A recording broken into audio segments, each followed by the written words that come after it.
Last of all comes the tyrannical man, about whom we have once more to ask, how is he formed out of the democratical, and how does he live, in happiness or in misery? Yes, he said, he is the only one remaining. There is, however, I said, a previous question which remains unanswered. What question? I do not think that we have adequately determined the nature and number of the appetites, and until this is accomplished, the enquiry will always be confused. Well, he said, it is not too late to supply the omission. Very true, I said, and observe the point which I want to understand. Certain of the unnecessary pleasures and appetites I conceive to be unlawful.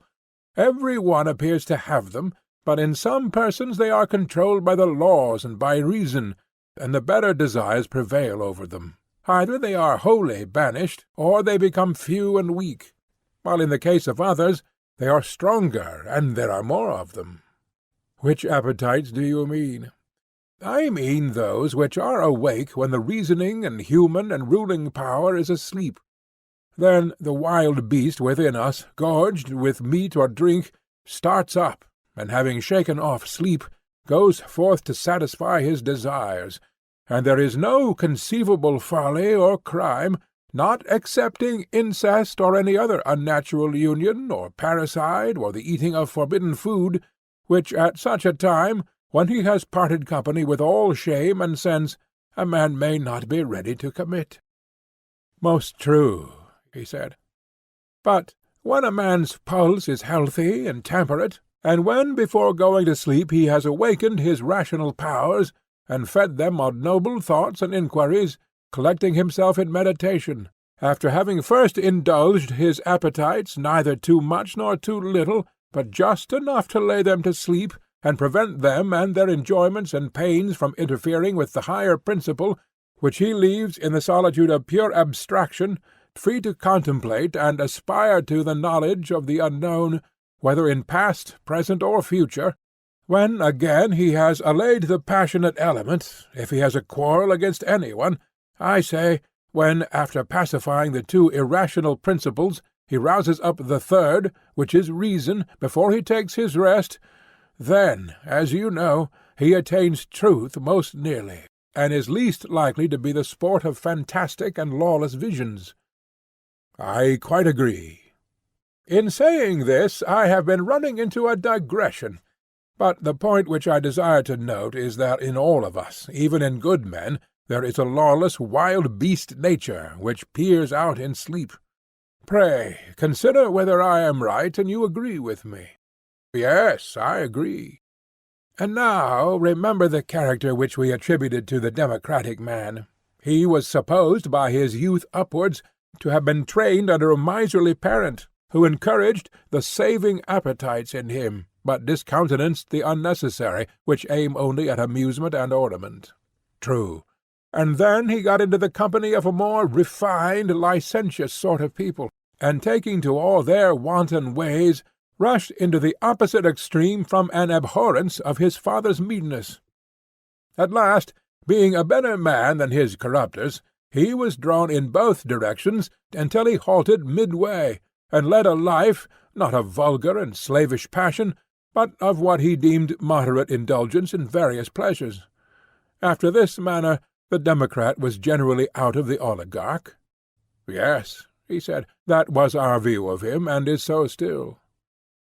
And now, I said, years will have passed away, and you must conceive this man, such as he is, to have a son, who was brought up in his father's principles.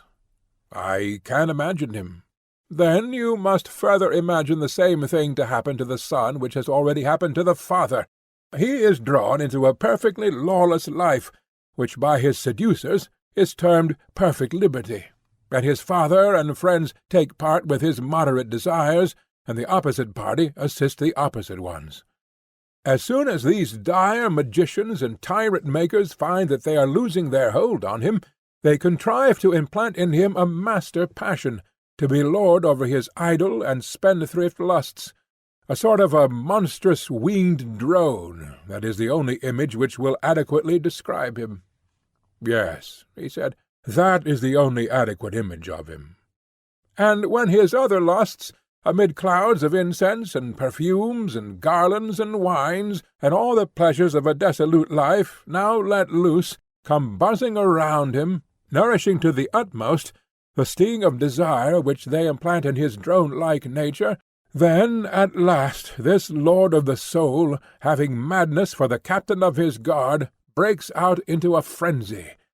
And if he finds in himself any good opinions or appetites in process of formation, and there is in him any sense of shame remaining, to these better principles he puts an end, and casts them forth until he has purged away temperance and brought in madness to the fore. Yes, he said, that is the way in which the tyrannical man is generated. And is not this the reason why, of old, love has been called a tyrant? I should not wonder. Further, I said, has not a drunken man also the spirit of a tyrant? He has. And you know that a man who is deranged and not right in his mind will fancy that he is able to rule not only over men, but also over the gods. That he will. And the tyrannical man, in the true sense of the word, comes into being when, either under the influence of nature or habit, or both, he becomes drunken, lustful, passionate. Oh, my friend, is not that so? Assuredly. Such is the man, and such is his origin. And next, how does he live? Suppose, as people facetiously say, you were to tell me. I imagine, I said, at the next step in his progress, that there will be feasts and carousals and revellings and courtesans, and all that sort of thing. Love is the lord of the house within him, and orders all the concerns of his soul. That is certain. Yes, and every day and every night desires grow up, many and formidable, and their demands are many. They are indeed, he said. His revenues, if he has any, are soon spent. True. Then comes debt and the cutting down of his property. Of course. When he has nothing left, must not his desires, crowding in the nest like young ravens, be crying aloud for food, and he, goaded on by them, and especially by love himself, who is in a manner the captain of them, is in a frenzy, and would fain discover whom he can defraud or despoil of his property, in order that he might gratify them? Yes, that is sure to be the case. He must have money, no matter how, if he is to escape horrid pains and pangs. He must. And as in himself there was a succession of pleasures, and the new got the better of the old and took away their rights, so he, being younger, will claim to have more than his father and his mother, and if he has spent his own share of the property, he will take a slice of theirs. No doubt he will. And if his parents will not give way, then he will try first of all to cheat and deceive them. Very true. And if he fails, then he will use force and plunder them. Yes, probably. And if the old man and woman fight for their own, what then, my friend? Will the creature feel any compunction at tyrannizing over them? Nay, he said, I should not feel at all comfortable about his parents. But, oh heavens! Adeimantus, on account of some new-fangled love of a harlot, who is anything but a necessary connection, can you believe that he would strike the mother who is his ancient friend, and necessary to his very existence, and would place her under the authority of the other, when she is brought under the same roof with her? Or that, under like circumstances, he would do the same to his withered old father, first and most indispensable of friends, for the sake of some newly found blooming youth who is the reverse of the indispensable? Yes, indeed, he said, I believe that he would. Truly, then, I said, a tyrannical son is a blessing to his father and mother. He is indeed, he replied. He first takes their property, and when that fails, and pleasures are beginning to swarm in the hive of his soul, then he breaks into a house, or steals the garments of some nightly wayfarer. Next he proceeds to clear a temple. Meanwhile, the old opinions which he had when a child, and which gave judgment about good and evil, are overthrown by those others which have just been emancipated, and are now the bodyguard of love, and share his empire. These, in his democratic days, when he was still subject to the laws and to his father, were only let loose in the dreams of sleep. But now that he is under the dominion of love, he becomes always and in waking reality what he was then very rarely and in a dream only. He will commit the foulest murder, or eat forbidden food, or be guilty of any other horrid act. Love is his tyrant, and lives lordly in him, and lawlessly, and being himself a king, leads him on, as a tyrant leads a state, to the performance of any reckless deed by which he can maintain himself and the rabble of his associates, whether those whom evil communications have brought in from without, or those who he himself has allowed to break loose within him by reason of a similar evil nature in himself. Have we not here a picture of his way of life? Yes, indeed, he said. And if there are only a few of them in the state, and the rest of the people are well disposed, they go away and become the bodyguard or mercenary soldiers of some other tyrant, who may probably want them for a war. And if there is no war, they stay at home, and do many little pieces of mischief in the city. What sort of mischief? For example, they are the thieves, burglars, cut-purses, footpads, robbers of temples, man-stealers of the community. Or, if they are able to speak, they turn informers, and bear false witness, and take bribes. A small catalogue of evils, even if the perpetrators of them are few in number. Yes, I said, but small and great are comparative terms, and all these things, in the misery and evil which they inflict upon a state, do not come within 1,000 miles of the tyrant. When this noxious class and their followers grow numerous, and become conscious of their strength, assisted by the infatuation of the people, they choose from among themselves the one who has most of the tyrant in his own soul, and him they create their tyrant. Yes, he said, and he will be most fit to be a tyrant. If the people yield, well and good, but if they resist him, as he began by beating his own father and mother, so now, if he has the power, he beats them, and will keep his dear old fatherland or motherland, as the Cretans say, in subjection to his young retainers, whom he has introduced to be their rulers and masters. This is the end of his passions and desires. Exactly. When such men are only private individuals, and before they get power, this is their character. They associate entirely with their own flatterers or ready tools, or if they want anything from anybody, they in their turn are equally ready to bow down before them.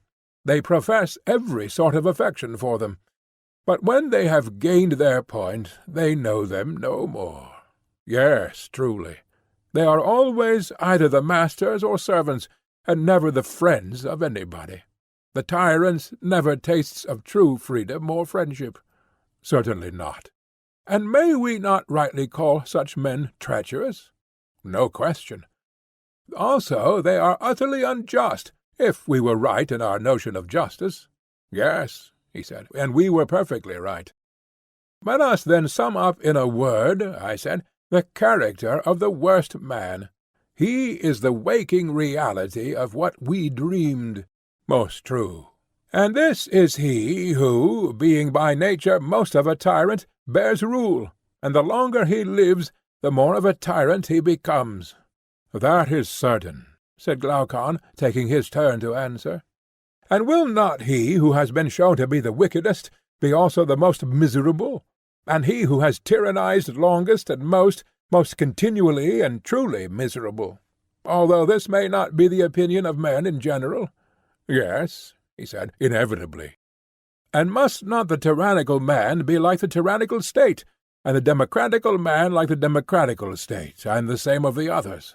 Certainly. And as state is to state in virtue and happiness, so is man in relation to man? To be sure. Then, comparing our original city, which was under a king, and the city which is under a tyrant, how do they stand as to virtue? They are opposite extremes, he said. for one is the very best and the other is the very worst. There can be no mistake, I said, as to which is which, and therefore I will at once inquire whether you would arrive at a similar decision about their relative happiness and misery. And here we must not allow ourselves to be panic-stricken at the apparition of the tyrant, who is only a unit, and may perhaps have a few retainers about him.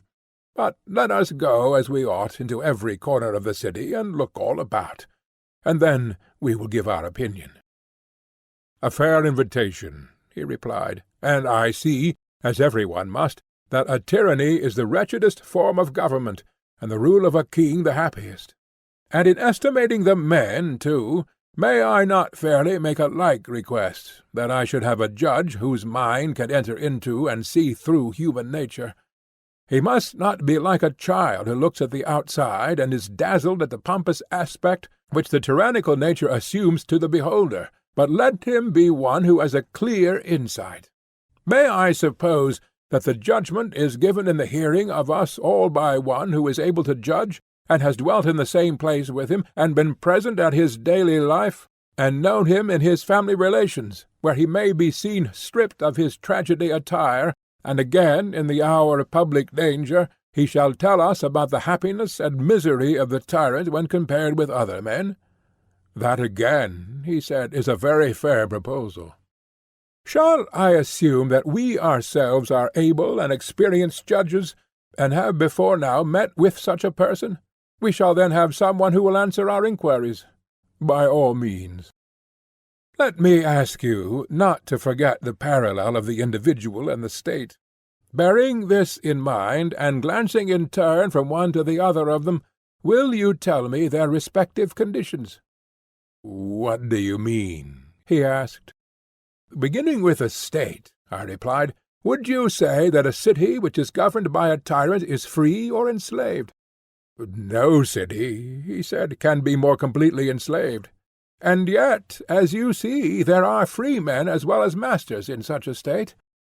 Yes, he said, I see that there are a few, but the people, speaking generally, and the best of them, are miserably degraded and enslaved. Then if a man is like the state, I said, must not the same rule prevail?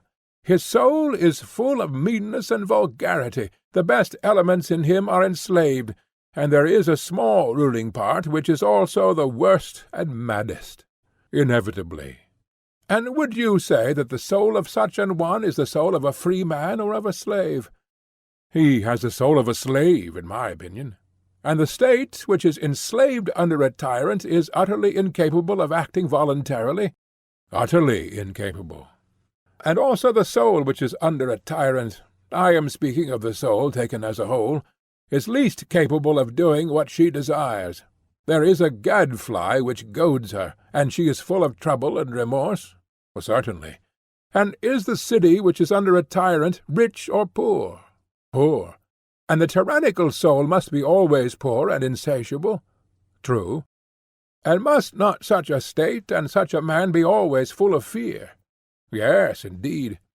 Is there any state in which you will find more of lamentation and sorrow and groaning and pain? Certainly not.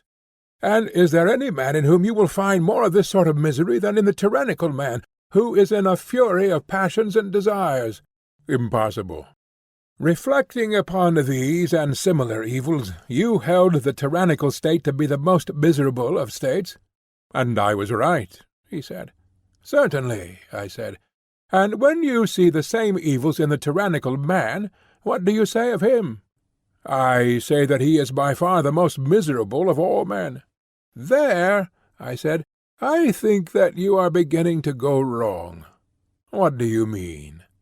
I do not think that he has as yet reached the utmost extreme of misery. Then who is more miserable? One of whom I am about to speak. Who is that? He who is of a tyrannical nature, and instead of leading a private life, has been cursed with the further misfortune of being a public tyrant. From what has been said, I gather that you are right.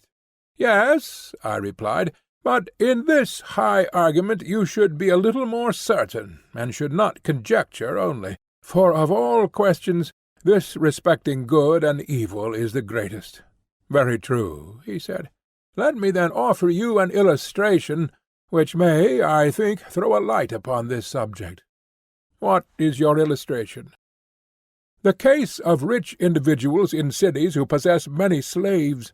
From them you may form an idea of the tyrant's condition, for they both have slaves. The only difference is that he has more slaves. Yes, that is the difference.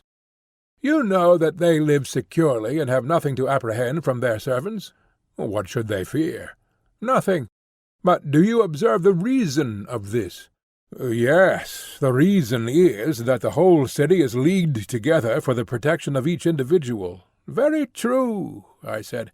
But imagine one of these owners, the master, say, of some 50 slaves, together with his family and property and slaves, carried off by a god into the wilderness, where there are no free men to help him.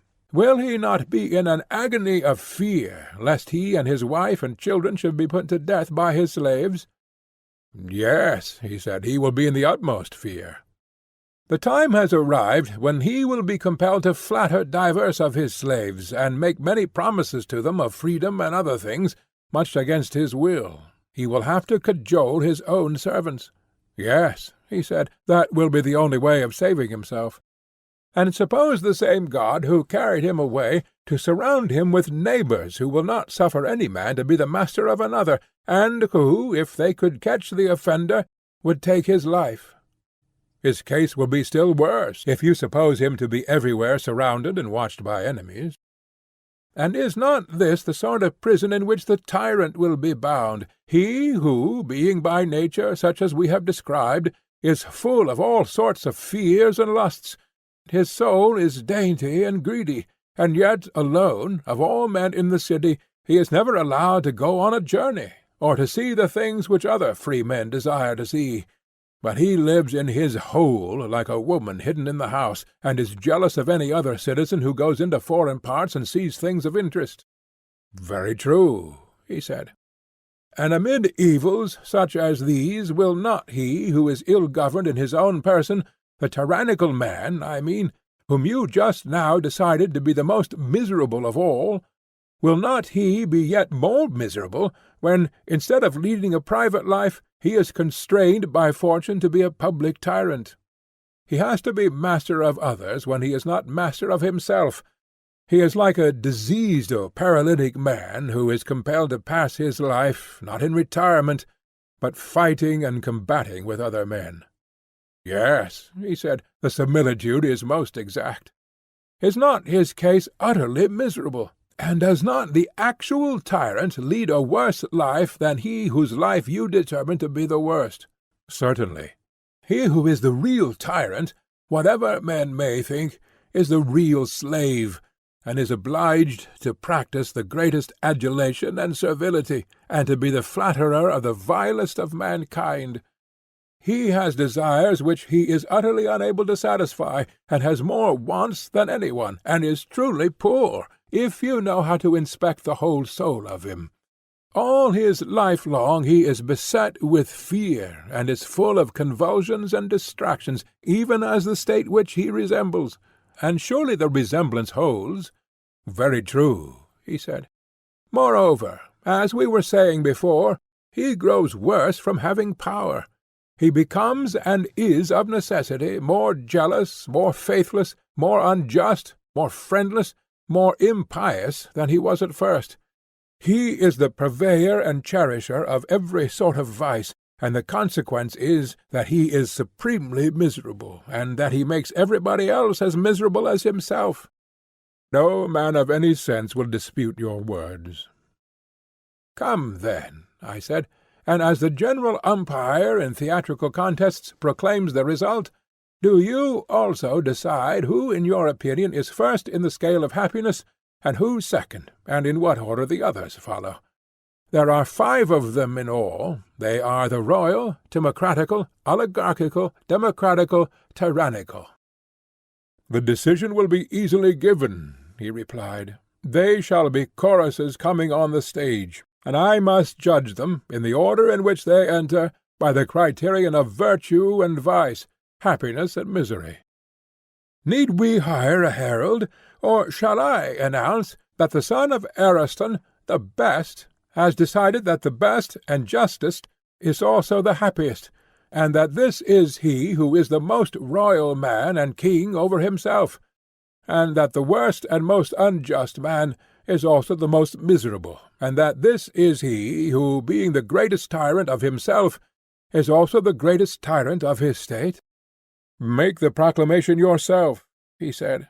And shall I add, whether seen or unseen by gods and men? Let the words be added. Then this, I said, will be our first proof, and there is another, which may also have some weight. What is that? The second proof is derived from the nature of the soul. Seeing that the individual soul, like the state, has been divided by us into three principles, the division may, I think, furnish a new demonstration. Of what nature? It seems to me that to these three principles 3 pleasures correspond, also 3 desires and governing powers. How do you mean? He said. There is one principle with which, as we were saying, a man learns, another with which he is angry. The third, having many forms, has no special name, but is denoted by the general term appetitive. From the extraordinary strength and vehemence of the desires of eating and drinking and the other sensual appetites, which are the main elements of it. Also money-loving, because such desires are generally satisfied by the help of money. That is true, he said. If I were to say that the loves and pleasures of this third part were concerned with gain, we should then be able to fall back on a single notion, and might truly and intelligibly describe this part of the soul as loving gain or money. I agree with you. Again, is not the passionate element wholly set on ruling and conquering and getting fame? True. Suppose we call it the contentious or ambitious. Would the term be suitable? Extremely suitable. On the other hand, every one sees that the principle of knowledge is wholly directed to the truth, and cares less than either of the others for gain or fame. Far less.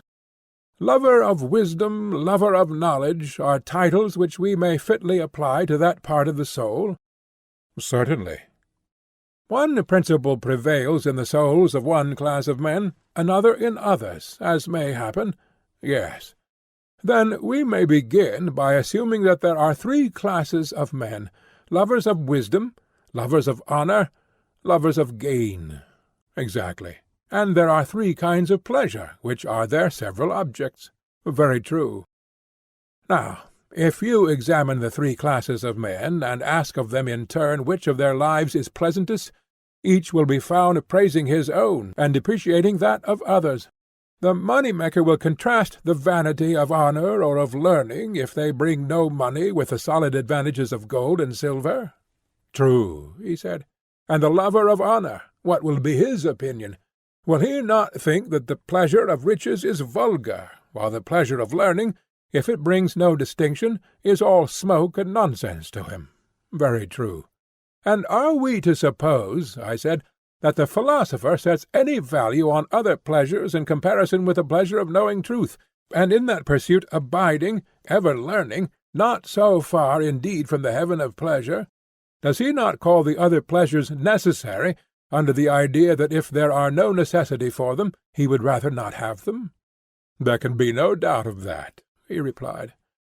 Since, then, the pleasures of each class and the life of each are in dispute, and the question is not which life is more or less honourable, or better or worse, but which is the more pleasant or painless, how shall we know who speaks truly? I cannot myself tell, he said. Well, but what ought to be the criterion? Is any better than experience and wisdom and reason? There cannot be a better, he said. Then, I said, reflect. Of the 3 individuals, which has the greatest experience of all the pleasures which we enumerated? Has the lover of gain, in learning the nature of essential truth, greater experience of the pleasure of knowledge than the philosopher has of the pleasure of gain? The philosopher, he replied, has greatly the advantage, for he has of necessity always known the taste of the other pleasures from his childhood upwards.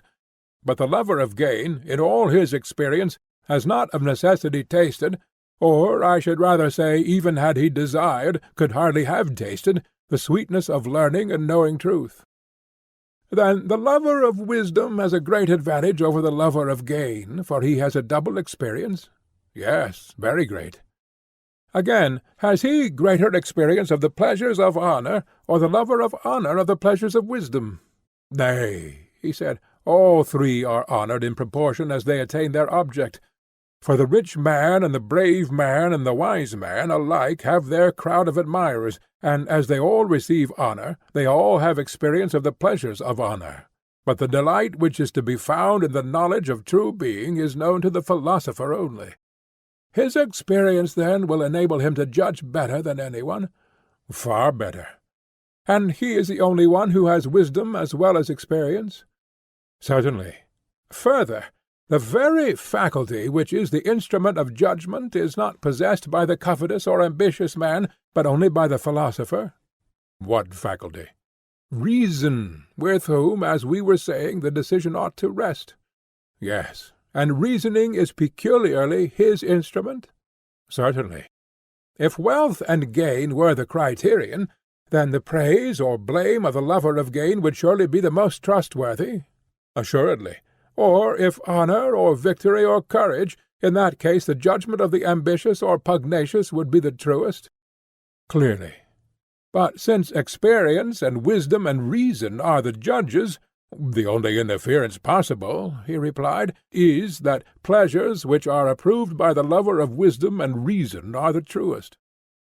And so we arrive at the result, that the pleasure of the intelligent part of the soul is the pleasantest of the three, and that he of us in whom this is the ruling principle has the pleasantest life. Unquestionably, he said. The wise man speaks with authority when he approves of his own life. And what does the judge affirm to be the life which is next, and the pleasure which is next? Clearly that of the soldier and lover of honour, who is nearer to himself than the money-maker. Last comes the lover of gain. Very true, he said. Twice in succession, then, has the just man overthrown the unjust in this conflict, and now comes the third trial, which is dedicated to Olympian Zeus the Saviour. A sage whispers in my ear that no pleasure except that of the wise is quite true and pure. All others are a shadow only, and surely this will prove the greatest and most decisive of falls? Yes, the greatest. But will you explain yourself? I will work out the subject, and you shall answer my questions. Proceed. Say, then, is not pleasure opposed to pain? True. And there is a neutral state which is neither pleasure nor pain? There is. A state which is intermediate, and a sort of repose of the soul about either. That is what you mean? Yes. You remember what people say when they are sick? What do they say? That after all nothing is pleasanter than health. But then they never knew this to be the greatest of pleasures until they were ill. Yes, I know, he said. And when persons are suffering from acute pain, you must have heard them say that there is nothing pleasanter than to get rid of their pain? I have. And there are many other cases of suffering in which the mere rest and cessation of pain, and not any positive enjoyment, is extolled by them as the greatest pleasure. Yes, he said. At the time they are pleased and well content to be at rest. Again, when pleasure ceases, that sort of rest or cessation will be painful? Doubtless, he said. Then the intermediate state of rest will be pleasure and will also be pain? So it would seem. But can that which is neither become both? I should say not. And both pleasure and pain are motions of the soul, are they not? Yes. But that which is neither was just now shown to be rest and not motion, and in a mean between them. Yes. How then can we be right in supposing that the absence of pain is pleasure, or that the absence of pleasure is pain? Impossible. This, then, is an appearance only, and not a reality. That is to say, the rest is pleasure at the moment, and in comparison of what is painful, and painful in comparison of what is pleasant. But all these representations, when tried by the test of true pleasure, are not real, but a sort of imposition. That is the inference. Look at the other class of pleasures which have no antecedent pains, and you will no longer suppose, as you perhaps may at present, that pleasure is only the cessation of pain, or pain of pleasure. What are they? He said, and where shall I find them? There are many of them. Take as an example the pleasures of smell, which are very great and have no antecedent pains. They come in a moment, and when they depart leave no pain behind them. Most true, he said. Let us not then be induced to believe that pure pleasure is the cessation of pain, or pain of pleasure. No. Still, the more numerous and violent pleasures which reach the soul through the body are generally of this sort. They are reliefs of pain. That is true.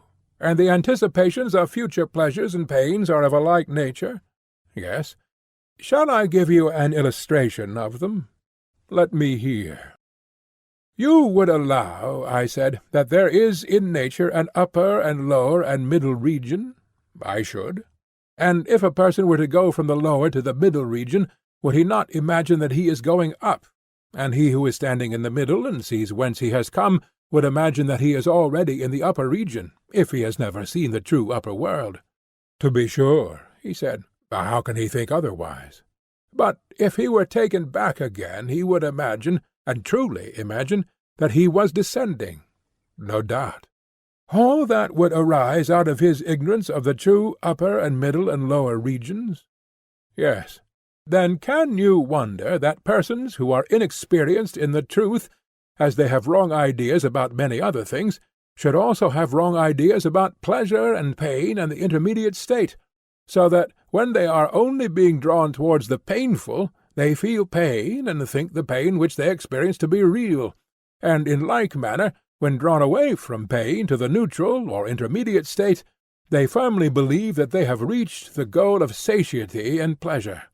They, not knowing pleasure, err in contrasting pain with the absence of pain, which is like contrasting black with grey instead of white. Can you wonder, I say, at this? No, indeed. I should be much more disposed to wonder at the opposite. Look at the matter thus. Hunger, thirst, and the like are inanitions of the bodily state? Yes. And ignorance and folly are inanitions of the soul? True. And food and wisdom are the corresponding satisfactions of either? Certainly. And is the satisfaction derived from that which has less, or from that which has more existence, the truer? Clearly, from that which has more. What classes of things have a greater share of pure existence in your judgment, those of which food and drink and condiments and all kinds of sustenance are examples, or the class which contains true opinion and knowledge and mind and all the different kinds of virtue? Put the question in this way. Which has a more pure being, that which is concerned with the invariable, the immortal, and the true, and is of such a nature, and is found in such natures, or that which is concerned with and found in the variable and mortal, and is itself variable and mortal? Far purer, he replied, is the being of that which is conceived with the invariable. And does the essence of the invariable partake of knowledge in the same degree as of essence? Yes, of knowledge in the same degree. And of truth in the same degree? Yes. And conversely, that which has less of truth will also have less of essence? Necessarily. Then, in general, those kinds of things which are in the service of the body have less of truth and essence than those which are in the service of the soul? Far less. And has not the body itself less of truth and essence than the soul? Yes. What is filled with more real existence, and actually has a more real existence, is more really filled than that which is filled with less real existence and is less real? Of course. And if there is a pleasure in being filled with that which is according to nature, that which is more really filled with more real being will more really and truly enjoy true pleasure, whereas that which participates in less real being will be less truly and surely satisfied, and will participate in an illusory and less real pleasure? Unquestionably. Those, then, who know not wisdom and virtue, and are always busy with gluttony and sensuality, go down and up again as far as the mean, and in this region they move at random throughout life, but they never pass into the true upper world. Thither they neither look, nor do they ever find their way, neither are they truly filled with true being, nor do they taste of pure and abiding pleasure.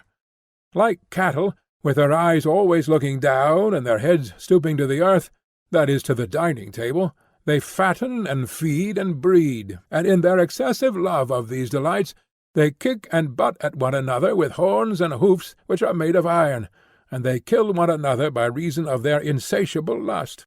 For they fill themselves with that which is not substantial, and the part of themselves which they fill is also unsubstantial and incontinent. "Verily, Socrates," said Glaucon, "you describe the life of many like an oracle. Their pleasures are mixed with pain. How can they be otherwise? For they were mere shadows and pictures of the true, and are coloured by contrast, which exaggerates both light and shade, and so they implant in the minds of fools insane desires of themselves. And they are fought about as Stesichorus says that the Greeks fought about the shadow of Helen at Troy, in ignorance of the truth. Something of that sort must inevitably happen. And must not the like happen with the spirited or passionate element of the soul? Will not the passionate man who carries his passion into action be in the like case, whether he is envious and ambitious, or violent and contentious, or angry and discontented, if he be seeking to attain honour and victory and the satisfaction of his anger without reason or sense? Yes, he said, the same will happen with the spirited element also. Then may we not confidently assert that the lovers of money and honour, when they seek their pleasures under the guidance and in the company of reason and knowledge, and pursue after and win the pleasures which wisdom shows them, will also have the truest pleasures in the highest degree which is attainable to them, inasmuch as they follow truth. And they will have the pleasures which are natural to them, if that which is best for each one is also most natural to him. Yes, certainly, the best is the most natural. And when the whole soul follows the philosophical principle, and there is no division, the several parts are just, and do each of them their own business, and enjoy severally the best and truest pleasures of which they are capable? Exactly. But when either of the two other principles prevails, it fails in attaining its own pleasure, and compels the rest to pursue after a pleasure which is a shadow only, and which is not their own. True. And the greater the interval which separates them from philosophy and reason, the more strange and elusive will be the pleasure. Yes. And is not that farthest from reason which is at the greatest distance from law and order? Clearly. And the lustful and tyrannical desires are, as we saw, at the greatest distance? Yes. And the royal and orderly desires are nearest? Yes. Then the tyrant will live at the greatest distance from true or natural pleasure, and the king at the least? Certainly. But if so, the tyrant will live most unpleasantly, and the king most pleasantly? Inevitably. Would you know the measure of the interval which separates them? Will you tell me? There appear to be 3 pleasures, 1 genuine and 2 spurious. Now, the transgression of the tyrant reaches a point beyond the spurious.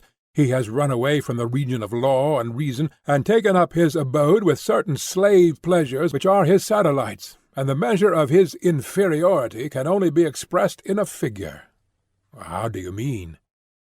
I assume, I said, that the tyrant is in the 3rd place from the oligarch. The democrat was in the middle. Yes. And if there is truth in what has preceded, he will be wedded to an image of pleasure which is thrice removed as to truth from the pleasure of the oligarch? He will. And the oligarch is 3rd from the royal, since we count as one royal and aristocratical? Yes, he is 3rd. Then the tyrant is removed from true pleasure by the space of a number which is 3 times 3. Manifestly.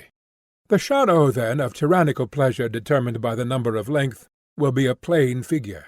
Certainly.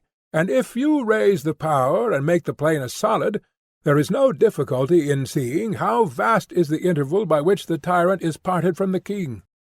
Yes, the arithmetician will easily do the sum.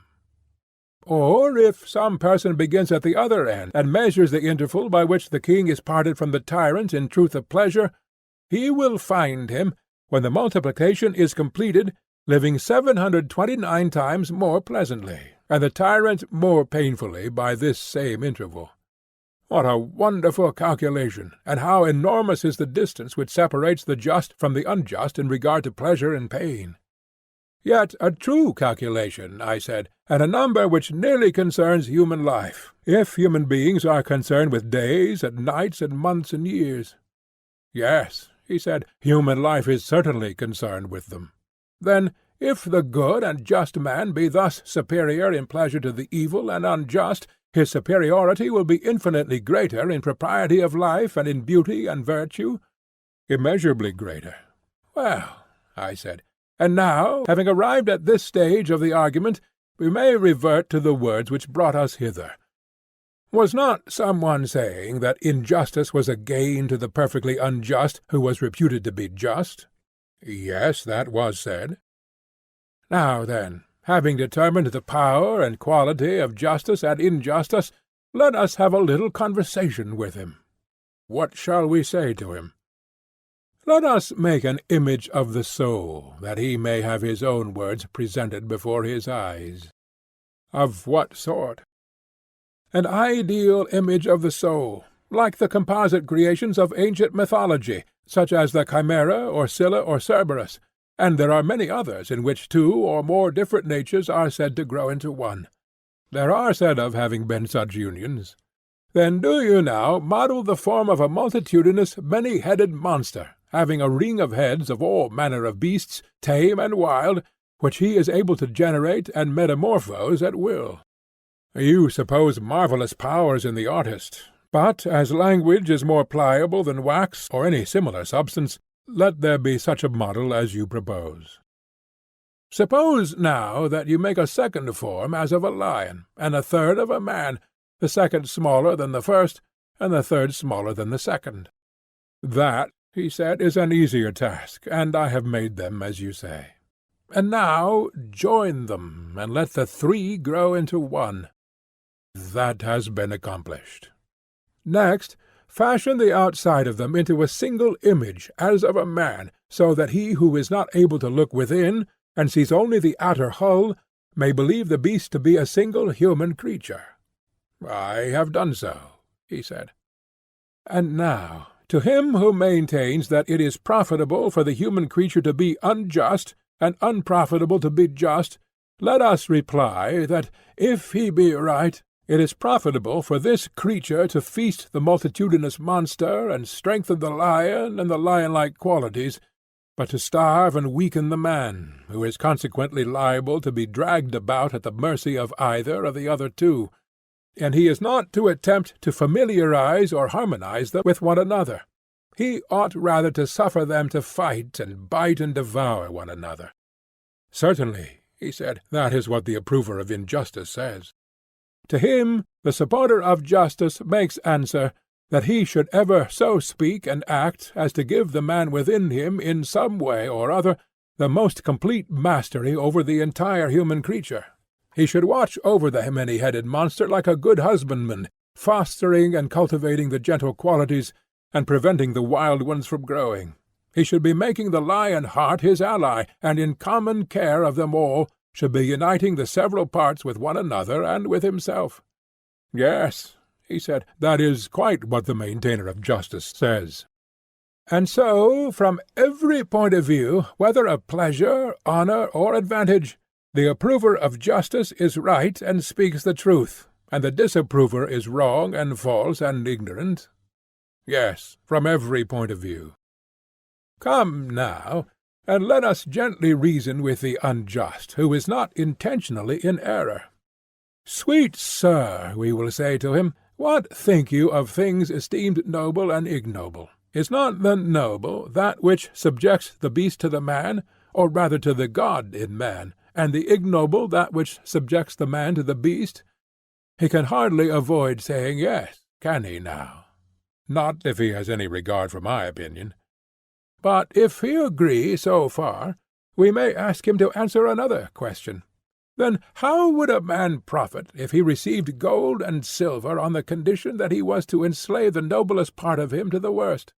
Who can imagine that a man who sold his son or daughter into slavery for money, especially if he sold them into the hands of fierce and evil men, would be the gainer, however large might be the sum which he received? And will any one say that he is not a miserable caitiff, who remorselessly sells his own divine being to that which is most godless and detestable? Eriphyle took the necklace of the price of her husband's life, but he is taking a bribe in order to compass a worse ruin. Yes, said Glaucon, far worse, I will answer for him. Has not the intemperate been censured of old, because in him the huge multiform monster is allowed to be too much at large? Clearly. And men are blamed for pride and bad temper, when the lion and serpent element in them disproportionately grows and gains strength? Yes. And luxury and softness are blamed, because they relax and weaken this same creature, and make a coward of him. Very true. And is not a man reproached for flattery and meanness, who subordinates the spirited animal to the unruly monster, and for the sake of money, of which he can never have enough, habituates him in the days of his youth to be trampled in the mire, and from being a lion to becoming a monkey? True, he said. And why are mean employments and manual arts a reproach? Only because they imply a natural weakness of the higher principle. The individual is unable to control the creatures within him, but has to court them, and his great study is how to flatter them. Such appears to be the reason. And therefore, being desirous of placing him under a rule like that of the best, we say that he ought to be the servant of the best, in whom the divine rules, not, as Thrasymachus supposed, to the injury of the servant, but because every one had better be ruled by divine wisdom dwelling within him, or, if this be impossible, then by an external authority, in order that we may be all, as far as possible, under the same government, friends and equals. True, he said. And this is clearly seen to be the intention of the law, which is the ally of the whole city, and is seen also in the authority which we exercise over children, and the refusal to let them be free, until we have established in them a principle analogous to the constitution of a state, and, by cultivation of this higher element, have set up in their hearts a guardian and ruler like our own, and when this is done, they may go their ways. Yes, he said, the purpose of the law is manifest. From what point of view, then, and on what ground can we say that a man is profited by injustice or intemperance or other baseness, which will make him a worse man, even though he acquire money or power by his wickedness? From no point of view at all. What shall he profit if his injustice be undetected and unpunished? He who is undetected only gets worse, whereas he who is detected and punished has the brutal part of his nature silenced and humanized. The gentler element in him is liberated, and his whole soul is perfected and ennobled by the acquirement of justice and temperance and wisdom, more than the body ever is by receiving gifts of beauty, strength, and health, in proportion as the soul is more honorable than the body. Certainly, he said. To this nobler purpose the man of understanding will devote the energies of his life, and in the first place he will honor studies which impress these qualities on his soul, and will disregard others? Clearly, he said. In the next place, he will regulate his bodily habit and training, and so far will he be from yielding to brutal and irrational pleasures that he will regard even health as quite a secondary matter. His first object will be, not that he may be fair, or strong, or well, unless he is likely thereby to gain temperance, but he will always desire so to attemper the body as to preserve the harmony of the soul. Certainly he will, if he has true music in him. And in the acquisition of wealth there is a principle of order and harmony which he will also observe. He will not allow himself to be dazzled by the foolish applause of the world, and heap up riches to his own infinite harm. Certainly not, he said. He will look at the city which is within him, and take heed that no disorder occur in it, such as might arise either from superfluity or from want. And upon this principle he will regulate his property, and gain or spend according to his means. Very true. And for the same reason he will gladly accept and enjoy such honours as he deems likely to make him a better man. But those, whether private or public, which are likely to disorder his life, he will avoid. Then, if that is his motive, he will not be a statesman. By the dog of Egypt, he will. In the city which is his own he certainly will, though in the land of his birth perhaps not, unless he have a divine call. I understand. You mean that he will be a ruler in the city of which we are the founders, and which exists in idea only. For I do not believe that there is such an one anywhere on earth. In heaven, I replied, there is laid up a pattern of it, methinks, which he who desires may behold, and beholding may set his own house in order. But whether such an one exists, or ever will exist, in fact, is no matter, for he will live after the manner of that city, having nothing to do with any other. I think so, he said.